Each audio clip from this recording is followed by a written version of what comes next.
She's just here to mop the floors. For God's sake, keep her away from the delegation's sightline. The voice, sharp and brittle as shattered glass, belongs to Mr. Harrison, general manager of the Grand Alistair Hotel. It cuts through the hushed, cathedral-like quiet of the penthouse lobby, a space designed to make even billionaires feel slightly underdressed. The air smells of money, which, it turns out, is a carefully engineered blend of white tea, bergamot, and a faint, almost perceptible hint of cured leather. Marble floors, the color of clotted cream, stretch into infinity, reflecting the dizzying crystal chandeliers that hang like frozen constellations. The target of his remark, a young, nervous staffer in a suit that's a size too big, flinches. Yes, Mr. Harrison, of course. The she they're discussing is Amani Vance, and she is standing not 10 feet away, her back to them. Her hands, covered in thin, gray utility gloves, are methodically polishing the base of a towering jade sculpture. She doesn't stop. She doesn't flinch. Her posture remains unchanged, a straight, dignified line from her neck to her heels. The only sign she has heard is a brief, fractional pause in the circular motion of her cloth. 1 beat, 2 beats. Then the rhythm resumes, steady and unflappable. To Mr. Harrison, Amani is a function, not a person. She is the invisible hand that erases the smudges of the wealthy, the silent presence that ensures the illusion of perfection is maintained.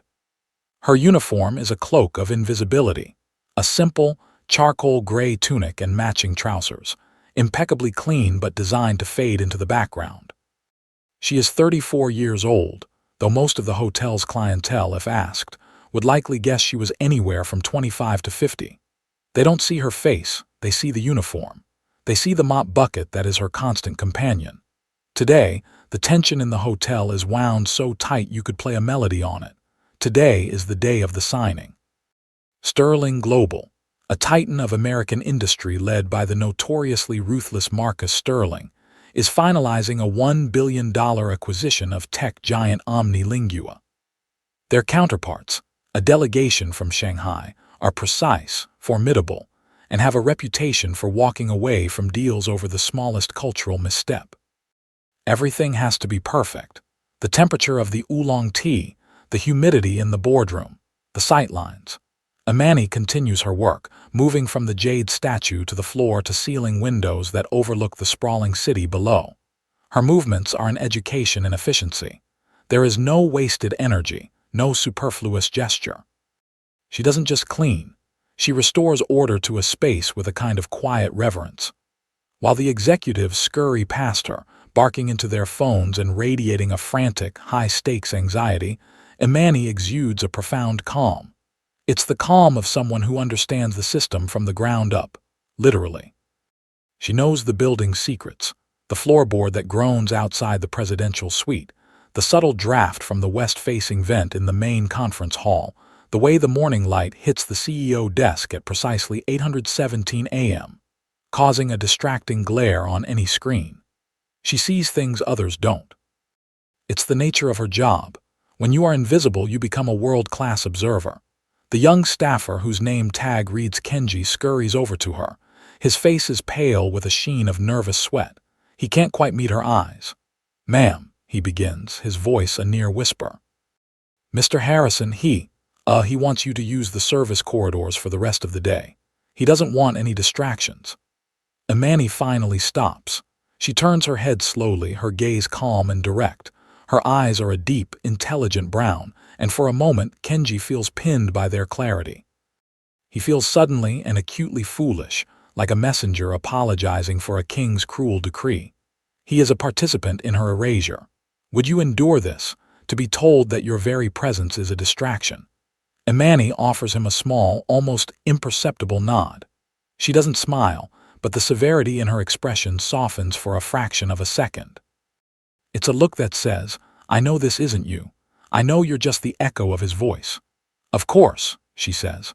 Her voice is low and even, with a warmth that seems out of place in the sterile, air-conditioned environment. "The service corridors are more efficient anyway." She turns back to her cart, organizes her cloths with a few deft movements, and begins to wheel it away. She moves without haste, her dignity a silent rebuke to Harrison's frantic command. As she rounds the corner, heading toward the discreet, brushed steel doors that lead to the hotel's hidden arteries. She passes the main conference room. The doors are propped open. Inside, a long mahogany table is set with leather-bound portfolios, glasses of ice water, and small, impossibly intricate floral arrangements. At the head of the table sits Marcus Sterling himself, a man who looks like he was sculpted from granite and impatience. He's staring at a document, his brow furrowed. Imani's gaze flickers toward the table. On a side credenza, a stack of preliminary drafts has been left unattended. One sheet has slipped to the floor, landing face up. From this distance, she can see two columns of text, one in English, one in dense, elegant Mandarin characters. Her eyes narrow just for a second. A flicker of something crosses her face, not shock, not surprise, but recognition. A quiet, knowing stillness. Then, just as quickly as it appeared, it's gone. The service door swings open, and Imani Vance, the woman who is just here to mop the floors, disappears into the shadows of the hotel's heart. The illusion of perfection is, for now, intact. The invisible hand is out of sight. Imani follows the maze of gray, anonymous corridors that are the hotel's true nervous system. Down here, there are no chandeliers or jade sculptures, only the hum of industrial laundry machines and the clatter of service carts. She works for an hour in the cavernous laundry room, the rhythmic slosh of the machines a familiar, meditative sound. But her mind is elsewhere. It's on the 38th floor in a room where two languages are about to collide. Eventually, a call comes over her small radio, a spill on the penthouse level. A junior executive, jittery with caffeine and stress, knocked over a tray of espressos. She acknowledges the call and takes the service elevator back up into the world of polished silence. As she arrives, the scene is one of quiet panic.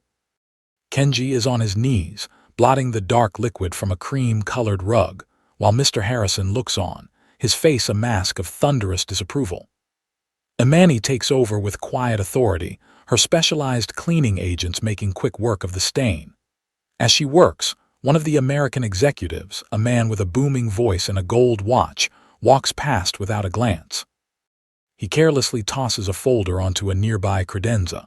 A single plastic card flutters out and lands on the floor she has just cleaned. Imani pauses. The card lies face up. It is her staff ID badge. The photo is a stark, unflattering image taken during her orientation. Beneath it, in bold black letters, Imani Vance. And below that, her designation, custodial staff. It is the sum total of who she is in this building. A name and a function. A label that grants her access to service closets but makes her invisible in boardrooms. She stares at it for a moment. This small piece of plastic is the physical manifestation of their judgment. It is her uniform, condensed into a single dismissive title. She reaches down and picks it up, her gloved fingers closing around it. As she stands, she sees the document the executive just discarded.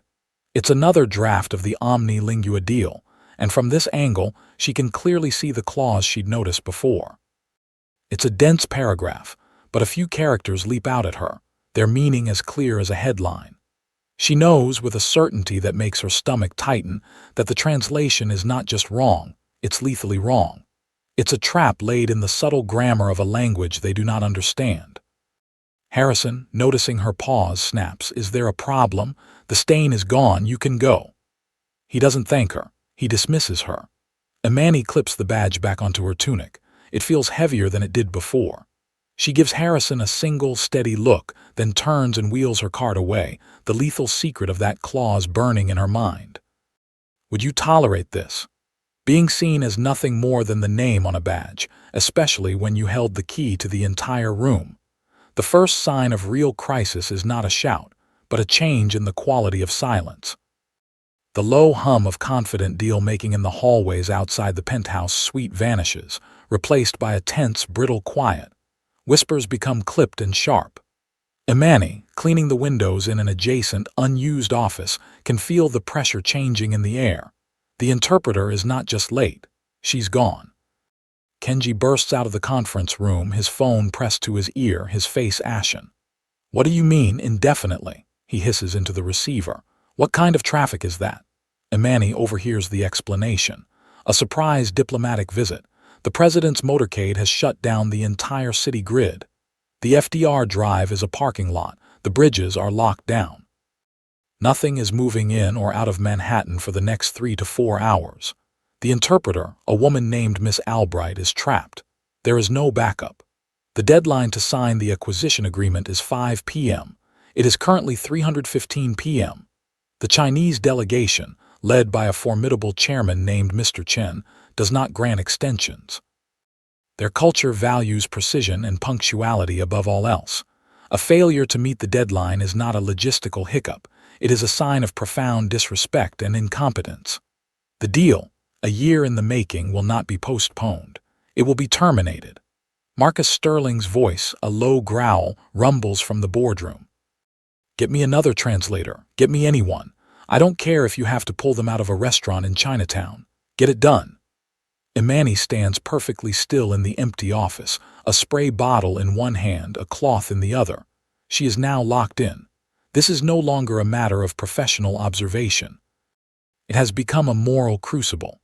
She knows that any translator they find on such short notice, a student, a tour guide, a restaurant owner, will not have the specialized legal and financial vocabulary to navigate the treacherous clause she identified. They will read the words, and they will walk Sterling Global straight off a cliff.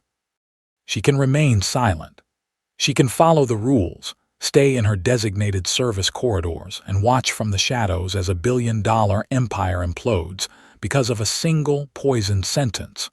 Or she can step out of the invisibility cloak they've wrapped around her and speak. But to speak is to invite ridicule, to risk her job, to face the wrath of men like Harrison and Sterling who have already made it clear she is less than nothing to them. What would you do next? Stay safe in the role they've given you, or risk everything for a truth they aren't prepared to hear? Panic makes people careless. Sterling's team, desperate, finds a junior analyst from their finance department who took 3 years of Mandarin in college. His name is Mark, and he walks toward the conference room with the false confidence of a man who has dangerously overestimated his own abilities. Kenji tries to stop him. Mark, are you sure about this? Legal Mandarin is different. Relax, I got this, Mark says with a dismissive wave. How hard can it be? He enters the room. Through the slightly ajar door, Imani can hear the strained pleasantries. She sees Mark bow awkwardly. Then she hears him speak. He is attempting to say, "We sincerely apologize for this unforeseen complication." But the phrase he uses, mangled by a terrible accent and incorrect tonal emphasis, comes out as something closer to, "Our regret is that your arrival was unplanned." The temperature in the room plummets. The polite, strained smiles on the faces of the Chinese delegation dissolve. Mr. Chen's expression becomes one of cold, hard offense. An insult has been delivered. The deal is not just collapsing, it is now actively on fire. Mark stammers, realizing he's made a catastrophic error but not knowing how to fix it. As he backs out of the room in disgrace, Imani is already moving. She pushes her cart down the hall, her path intersecting with Kenji, who looks like he's about to be physically ill. As she passes him, she doesn't break her stride. She simply murmurs under her breath, a low, perfectly enunciated phrase in Mandarin. Women y jij tufa de wenti shen bia oshikane. We express our deepest apologies for this sudden problem. It's quiet, almost a whisper, meant only for Kenji. He freezes, turning to stare at her retreating back. Did he just hear that? The tones were perfect. The cadence was flawless. It was the Mandarin of a native speaker, formal and precise. But he's not the only one who heard it. A young woman, Mr. Chen's personal assistant, had stepped into the hallway for a moment. Her eyes meet Imani's for a split second. She doesn't smile, but a flicker of surprise and curiosity registers in her gaze. She gives a tiny, almost imperceptible nod of acknowledgement, a silent message passing between two people who understand the nuance of what just happened. The door closes. The crisis rages on. But a seed has been planted. In a hallway filled with shouting executives, the quietest person in the building just demonstrated more competence than any of them. The fallout from Mark's disastrous attempt at diplomacy is swift and brutal. Sterling's voice, no longer a growl but a full-throated roar, echoes from the boardroom, demanding to know who authorized the analyst to speak. Kenji, as the junior staffer tasked with managing the logistics, becomes the designated scapegoat. Amani finds him 10 minutes later. He isn't in his cubicle. He isn't in the break room. He's in a small, windowless supply closet on the 37th floor, tucked away behind the catering kitchen. He's sitting on an overturned bucket, his head in his hands, his shoulders shaking. The frantic energy has drained out of him, replaced by the hollow, quiet despair of someone who can see their career ending in real time. Amani doesn't knock. She just enters, her cart gliding to a silent stop behind her. The closet smells of disinfectant and paper. She reaches into the small cooler she keeps on her cart's bottom shelf, pulls out a cold bottle of water and holds it out to him. He looks up, his eyes red-rimmed and startled. He seems surprised to be seen, as if he assumed this closet granted him the same invisibility Amani wears every day. "Drink," she says softly. "It's not a request. It's a gentle command." He takes the bottle, his fingers fumbling with the cap. He doesn't drink. He just holds it, the condensation dripping onto his trousers. "He's going to fire me," Kenji whispers, his voice hoarse. "It's all my fault. I don't know what I should have done." Amani leans against the door frame. She doesn't offer empty platitudes. She doesn't say, "It'll be okay." She simply stands there, her presence a calm, solid anchor in his storm of panic. She has seen dozens of young staffers like him, bright, ambitious, and utterly terrified of the powerful men they serve. She has seen them chewed up and spit out by the corporate machine. "It is not your fault that you were given an impossible task," she says, her voice even. "It is not your fault that they value volume over wisdom." Her words are simple, but they land with a profound weight. In a world of transactional relationships and hierarchical power plays, she is offering him a moment of unconditional human decency. She isn't trying to get anything from him. She isn't networking or positioning herself. She is simply seeing a person in pain and choosing not to look away. If you were there in that hallway of frantic, self-interested people, would you step closer or stay silent? Kenji finally takes a long drink of water. He looks at her, truly looks at her for the first time. He sees the quiet intelligence in her eyes, the calm set of her jaw. He remembers the perfect Mandarin she spoke in the hallway. "How did you?" he starts to ask, but his voice trails off. Amani just gives him that same small, knowing nod from before. "Some things you don't learn in college," she says, before quietly pulling the door closed, leaving him alone with his thoughts and a single, unexpected moment of grace. Her official break isn't for another hour, but Amani takes it now. She knows that opportunity doesn't run on a schedule. She wheels her cart to the recycling center in the service basement, a cavernous, concrete room filled with large bins for paper, plastic, and glass. Earlier, she'd seen a junior staffer dump a huge stack of documents marked shred, old drafts. Her hands, still gloved, move quickly and efficiently through the pile of discarded papers. She isn't stealing, she is rescuing. Within moments, she finds what she's looking for, a full draft of the acquisition agreement, marked with red ink and sticky notes. She tucks it into a hidden compartment on her cart, beneath clean rags and spare bottles of polish. She finds a quiet, forgotten alcove near the boiler room, the only light coming from a single, dusty bulb overhead. The air is warm and smells of oil and old machinery. Here, in the belly of the beast, she is completely invisible. She spreads the document out on a clean, folded towel. Her finger traces the English text of the critical clause first. Section 9C, Indemnification. It reads, "Sterling Global shall be indemnified and held harmless from any and all pre-existing liabilities, legal entanglements, or financial obligations incurred by Omni Lingua prior to the closing date." It's standard boilerplate language designed to protect the buyer. Then, her eyes move to the Mandarin translation directly opposite it. To an untrained eye, it looks fine. Many of the key words are there. But Amani's law degree didn't come from a top-tier American university. It came from the East China University of Political Science and Law in Shanghai, one of the most rigorous legal programs in the world. She reads it not just as a translator, but as a lawyer trained in the nuances of international contract law. And what she sees makes her blood run cold. The translation subtly but critically alters the grammatical structure. It replaces the passive voice, shall be indemnified, with an active one and inverts the subject and object. The Mandarin version reads, regarding any pre-existing liabilities, Sterling Global shall assume responsibility and provide protection. It's a complete reversal, a poison pill. Signing this document as written wouldn't protect Sterling Global. It would force them to absorb billions of dollars in hidden debt and ongoing lawsuits that Omni Lingua had been concealing for years. It was corporate sabotage, hidden in plain sight, masquerading as a simple translation error. This wasn't a mistake. This was a weapon. She now understands the full scale of the trap. The question is no longer just whether to speak, but how to disarm a bomb when everyone thinks you're just there to sweep the floor. Armed with the terrible certainty of the contract's flaw, Imani knows she cannot wait. She takes the service elevator back to the penthouse floor. Her heart is a steady, rhythmic drum against her ribs. She is calm, but a cold, focused anger propels her forward. This is not just about a business deal anymore.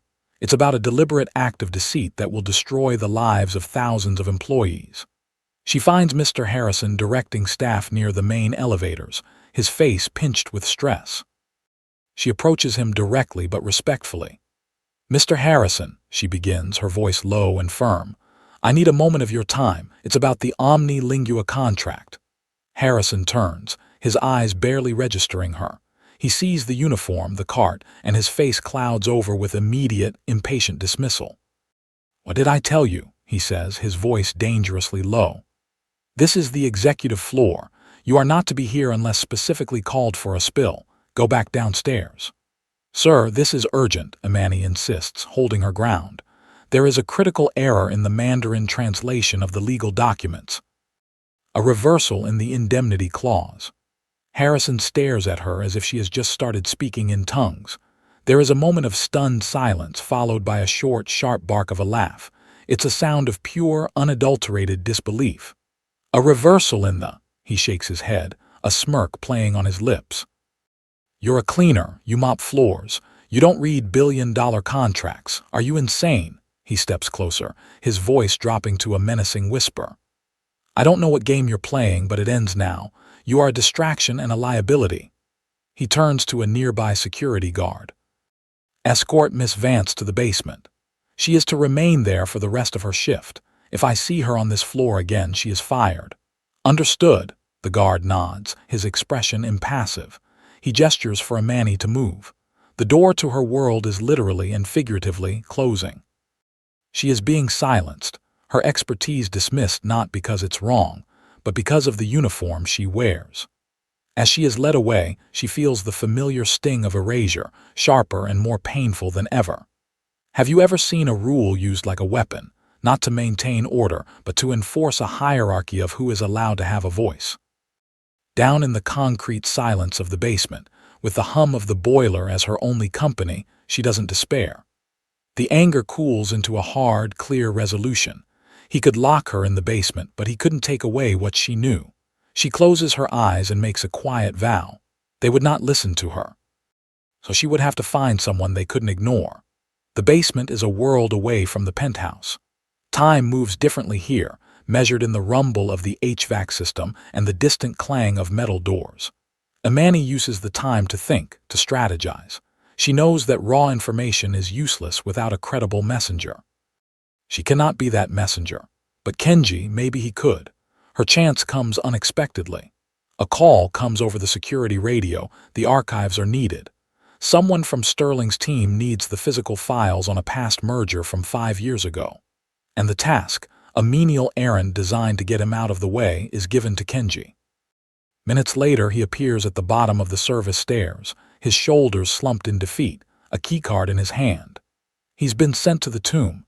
He doesn't see Imani at first. She's in the alcove she found earlier, partially hidden by the massive boiler. She steps out of the shadows. Kenji jumps, startled.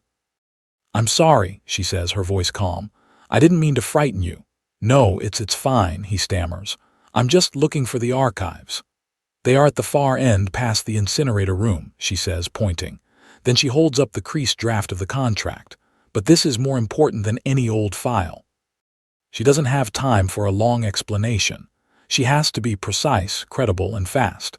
She lays the document on a nearby crate. "This is where they are tricking you," she says, her finger pointing directly at Clause 9C. She pulls a pen from her pocket and a small, clean maintenance slip from her cart. On it, she writes with a steady, practiced hand. First, she writes the flawed Mandarin phrase from the contract. Chinese letter, Chinese letter, Chinese letter, Chinese letter, Chinese letter, Chinese letter, Chinese letter, Chinese letter, Chinese letter, Chinese letter, Chinese letter. Chinese letter, Chinese letter, Chinese letter, Chinese letter, Chinese letter, Chinese letter, Chinese letter, Chinese letter, Chinese letter, Chinese letter, Chinese letter, Chinese letter, Chinese letter, Chinese letter, Chinese letter.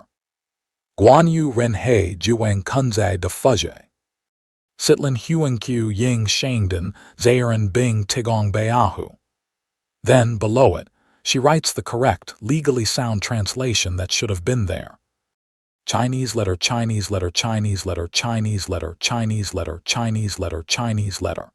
Chinese letter, Chinese letter, Chinese letter, Chinese letter, Chinese letter, Chinese letter, Chinese letter, Chinese letter, Chinese letter. Chinese letter, Chinese letter, Chinese letter, Chinese letter, Chinese letter, Chinese letter, Chinese letter, Chinese letter, Chinese letter, Chinese letter, Chinese letter. Sitlin huang qiu ying dui. Ren hei jiwang kunzai de fuzhe. Huade pei chang bing mayan yu shangden zairan. The difference is stark. Even to someone who doesn't speak the language, the addition of key characters for receive compensation and be exempt from responsibility is visually obvious. The first one is what's in the contract. It means Sterling assumes all of Omnilingua's old debt, she explains, her voice level and devoid of panic. The second one is what it should be. It means Sterling is protected. This is not my place, I know. But if Mr. Sterling signs that document, he will lose his company. She folds the slip of paper and hands it to Kenji.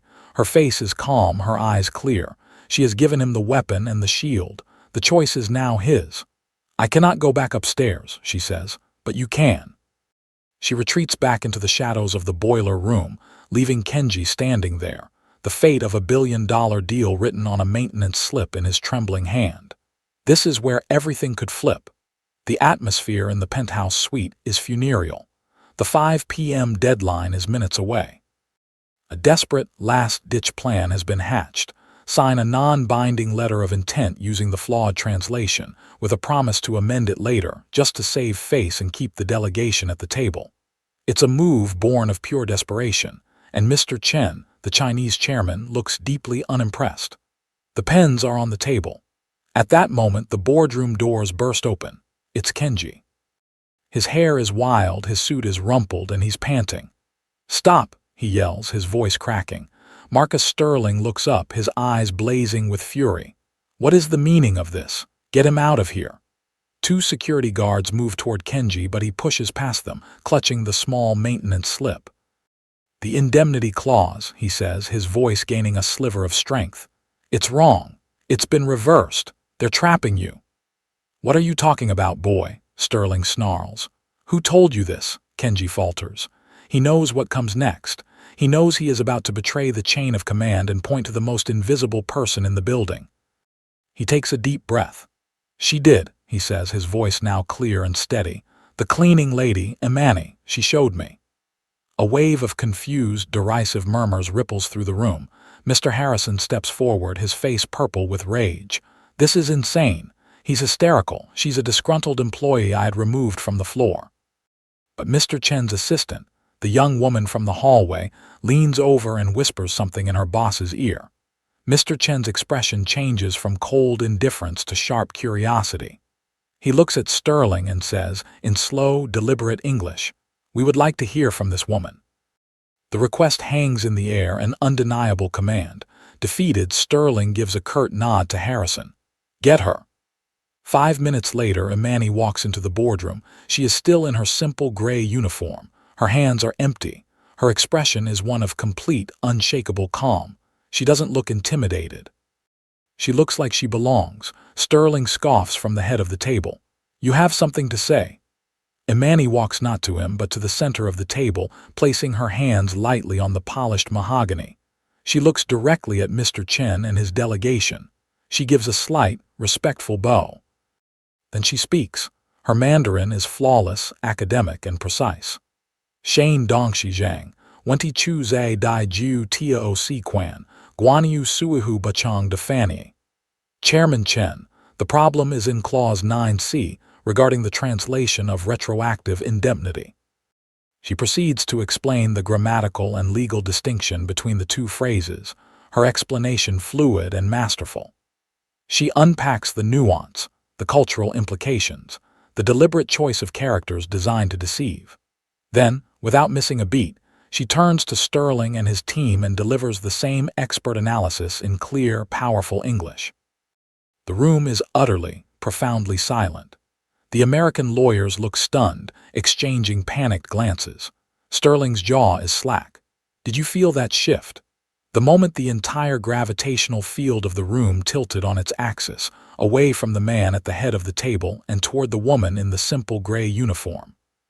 Finally, Mr. Chen leans forward. He ignores Sterling completely. He looks only at Imani, a deep, genuine respect in his eyes. He speaks to her in Mandarin.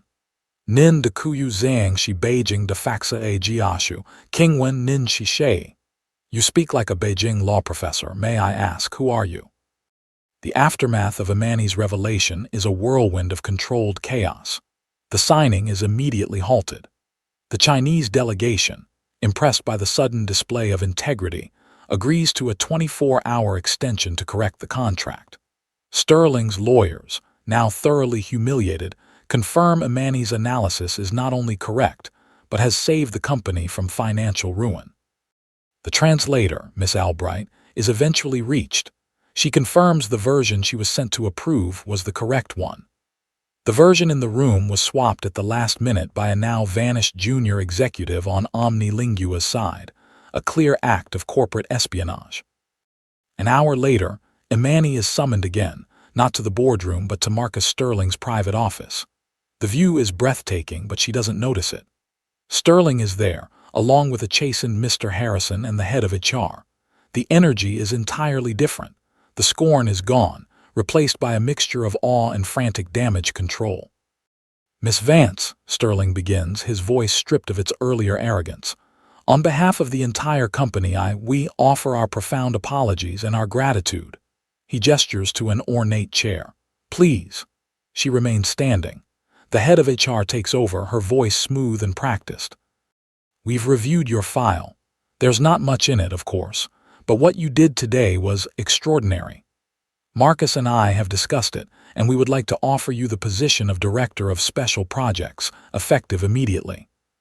It comes with a corner office, a six-figure salary, and a mandate to act as an internal liaison for our international partnerships. It's the fairy tale ending, the Cinderella story, the janitor who becomes an executive overnight. Imani listens patiently, her hands clasped calmly in front of her. When the offer is finished, there is a long silence. She looks from the HR director to Sterling. Thank you for the offer, she says, her voice even. I am not accepting it, Sterling blinks. I don't understand. We'll pay you whatever you want. This isn't about money, Imani replies. A new title doesn't fix the reason you never saw me in the first place. I wasn't the only person you didn't see today. You didn't see the panic in Kenji's face. You didn't see the skills of the kitchen staff who speak 3 languages or the doorman who has a degree in logistics. You see uniforms. You see functions. You don't see people. She takes a small step forward. This is her moment, not for revenge but for justice. Real justice. I don't want a promotion. I want a policy. I want a program funded and supported from your office that finds the people you're ignoring before a crisis. I want a system that recognizes the hidden talents already inside this company. What does real justice look like here? It isn't about rewarding one person who broke through. It's about creating a door for everyone else. Her proposal hangs in the air, a demand so much larger and more radical than a simple paycheck. They offered her a seat at their table. She was asking them to redesign the entire house. Sterling is a businessman, not a sentimentalist. He understands leverage. And in that moment, Imani has all of it.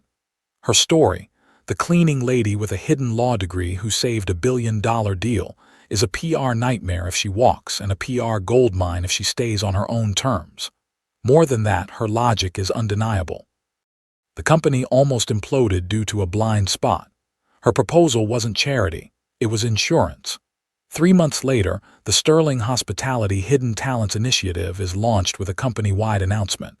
It is not a vague suggestion box, it is a concrete, systemic change. The policy has 3 core components. First, a voluntary, confidential skills database is created. Every single employee, from dishwashers to bellhops to gardeners, is invited to submit any certified skills, degrees, language fluencies, or professional qualifications they possess outside of their current job description.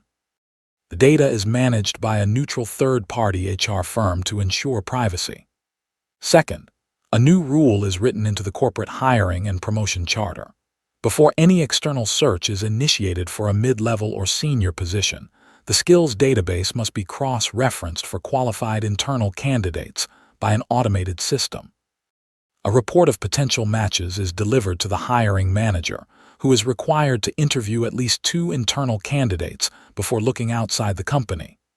Third, a review committee is formed to oversee the program. It is co-chaired by the head of Global HR and Amani Vance. Amani accepts the role, but with one condition: she retains her title and responsibilities as custodial supervisor. She attends the high-level committee meetings, offering sharp, insightful guidance. And then, she puts on her gray uniform and returns to her team, ensuring the floors on the 38th floor are spotless. Her choice is a powerful, daily reminder to the executives who walk those halls: talent does not have a dress code. She didn't climb the ladder, she rebuilt it so that more people could. The path was now open, and while some resistance and skepticism remained among the old guard, the change had begun. One evening, weeks after the initiative has launched, Amani is in the staff locker room at the end of a long shift. The air is quiet, filled with the metallic scent of the lockers and the murmur of the evening shift staff arriving. She's changing out of her work shoes when Kenji appears in the doorway. He has been promoted. His official title is now Junior Analyst, International Relations.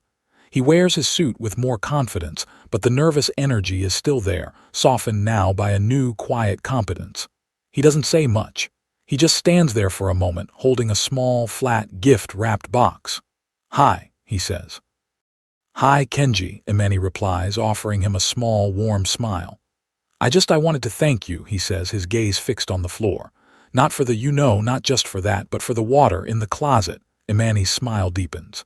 "You seemed thirsty." He finally looks up, a genuine, unforced smile on his own face. "Yeah, I was." He holds out the gift. "This is for you." She takes it. It's light. She unwraps it carefully. Inside is a simple, elegant silver frame. The picture inside is from the official launch event for the Hidden Talents Initiative. It's a candid shot. Amani is standing slightly off to the side, listening to another employee, a wide, authentic smile on her face. Kenji is in the background, looking on, not at the cameras or the executives, but at her, with an expression of profound respect and gratitude. It's a picture of the moment she was truly seen. Not as a hero, not as a savior, but as a colleague, a mentor, a person. "Thank you, Kenji," she says, her voice thick with an emotion she rarely shows. "It's beautiful." She places the photo in her locker, next to a well-worn copy of a book on contract law. She is no longer just Amani Vance, custodial staff.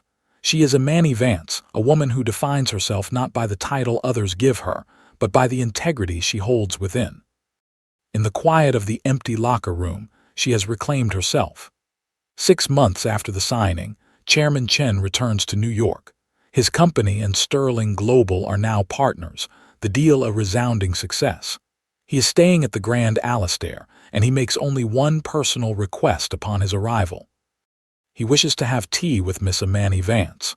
The meeting is not set in a formal boardroom or a fancy restaurant. At Amani's suggestion, they meet in the staff cafeteria during a quiet afternoon lull. The air smells of coffee and baked bread, a comforting, workaday scent. Mr. Chen arrives not with a crowd of assistants, but with only one, the young woman who had noticed Amani in the hallway. He is dressed in a simple, dark suit and greets Amani with a respectful bow, which she returns. They sit at a small formica table. Amani pours the tea. They speak in Mandarin, their conversation flowing easily. They don't talk about the deal or about corporate strategy. They talk about their hometowns. They talk about poetry. Mr. Chen learns that Amani's parents were professors and that her love for the law is matched only by her love for the precision of language. At the end of their conversation, Mr. Chen presents her with a gift. It's a long, brocade-wrapped box. Amani opens it. Inside, nestled on a bed of dark blue silk, is a set of antique calligraphy brushes. The handles are carved from sandalwood, and the bristles are made from the finest sable. They are the tools of a master, of someone who understands that a single stroke can change the meaning of everything. In my culture, Mr. Chen says, his voice soft with respect, we believe that a person's character is revealed in their writing. Your words that day, they had character. They had weight. You did not just save a business deal. You reminded a room full of powerful men what integrity looks like. It is the highest form of recognition. He isn't praising her for being a hero. He is honoring her for her specific, masterful competence and her unwavering character. This was recognition done right, a quiet acknowledgement of excellence, far from the roar of applause. It opens a door not just for her, but for a new kind of respect between two global companies. The final phase of the Hidden Talents Initiative involves reissuing employee identification cards across the entire company. The old badges are being phased out. The new ones are a symbol of the new culture. One afternoon, Amani is called to the HR office. A small group of employees is there, the first to receive the new IDs. The design is sleek and modern. On the front, it looks much the same, the employee's photo, their name, and their primary job title. Amani's reads, Amani Vance, Custodial Supervisor. But then, the HR manager asks her to turn it over. On the back, below the magnetic strip and the security barcode, is a new field. It's titled, Certified Expertise. And printed there, in crisp, clear type, are two lines, Mandarin HSK Level 6 Certified Juris Doctor, equable the two most important facts about her professional life, truths she had been forced to carry invisibly for years, are now an official, recognized part of her identity within the company. She runs her thumb over the raised lettering. The badge that had once been a symbol of her erasure, a tool that flattened her into a single, simple function, was now an object that told her whole story. It no longer served to make her invisible, it served to make her fully seen. Did the object's meaning change for you too, from a brand of limitation to a testament of depth? She clips the new badge onto her uniform. It feels lighter. She is still the custodial supervisor. But now, when she walks the halls, the small card clipped to her tunic whispers a new truth. Look closer. Everyone has another side. The closing image of the story is not of Amani in a boardroom. It is not of her shaking hands with Marcus Sterling. It is 1 year later, in a brightly lit orientation room in the hotel's basement. A new group of employees, a mix of chefs, concierges, accountants, and, yes, custodial staff are on their first day. The head of HR is leading the session on corporate culture. Here at Sterling, the woman says, her voice warm and genuine, we believe our greatest asset is our people. Not just the work you're hired to do, but all the skills you bring with you. She gestures to the wall behind her. There, mounted in a simple, elegant museum-style frame, is a single object under a soft spotlight. It is Amani's old ID badge, the one that simply reads, Amani Vance, Custodial Staff. This badge belonged to the woman who designed our Hidden Talents Initiative, the HR manager continues. We keep it here to remind us of our most important lesson: value is everywhere, and talent is often hidden in plain sight. Our job is not to give you value. Our job is to see the value you already have. The final shot is not of the orientation room. It is of the penthouse suite, 38 floors above. The afternoon sun is streaming through the immaculate windows.